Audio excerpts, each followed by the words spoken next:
would Israel pursue warfare in the Gaza Strip rather than use its West Bank policy for displacement and control?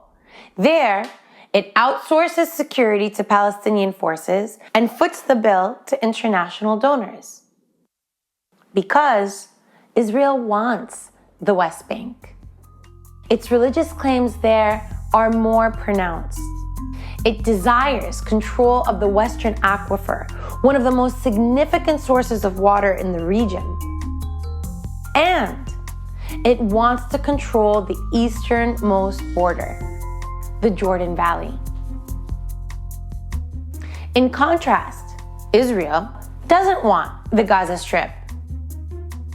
By 2005, Israel only had 8,000 settlers in the Gaza Strip compared to 400,000 in the West Bank. It considers Gaza a cancer. The Strip has always been a hotbed of popular resistance, well before Hamas's establishment. Israel has repeatedly tried and failed to suppress the population using violence as well as co-optation strategies. Since the early 90s, Israel has set Gaza apart from the rest of the conflict and pursued a policy of isolation, de-development, and control.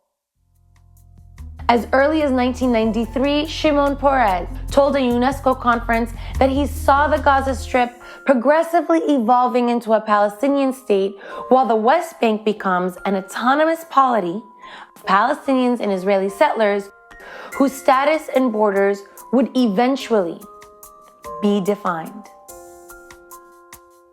In preparation for a peace deal ending the First Intifada, Israel imported foreign labor to replace its Palestinian labor force. Together with the impact of the First Gulf War, the economic downturn in the Gaza Strip was severe. In March 1993, Israel imposed a complete closure of Gaza, which was never fully lifted again. By this time, the Gazan economy was already dependent on Israel and incapable of self-sustenance. 9 months later, Israel and the Palestinian Liberation Organization signed the Oslo Accords on the White House lawn. By 1993, Israel had made Gaza dependent, announced an intention to transform it into the Palestinian state, and had sealed it off. All of this without a single rocket or a single suicide attack. Hamas launched its first suicide attack on April 7, 1994, in retaliation for the murder of 29 Palestinians praying in the Ibrahimi Mosque in Hebron. 2 years later, Benjamin Netanyahu assumed office and explicitly opposed the peace process. לא פחדתי להתאבד עם קלטון, לא פחדתי להתאבד עם עבר. בלעד הכי את המחיר הבינלאומי אני משלם, אז עדיף לי כבר לקבל תמורה, ואת גודלה.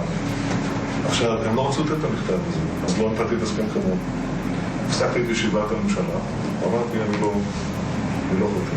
רק כשהגיע המכתב, תוך כדי הישיבה, אליי ואל ערפאת, חתמתי על הסכם, והשררתי אותו, היה חתום קודם. למה זה חשוב? כי באותו הרגע עצרתי את בעצם. אילו שעדיף לתת 2% מאשר לתת 100%. וזו הברירה שעומדת כאן הפרק. ואתה נתת 2%? When the peace process crumbled 4 years after that, it set off the second Palestinian Intifada. In this context, Hamas launched its first mortar into Israel in March 2001.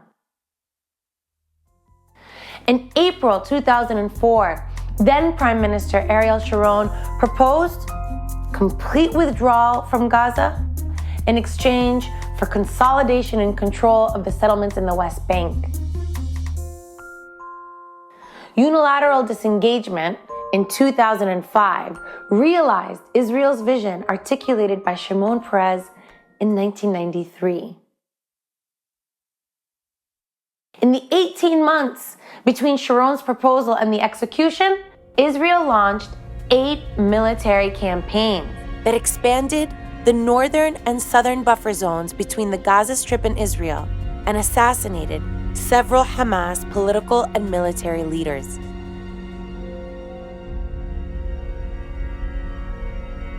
Those campaigns have never stopped.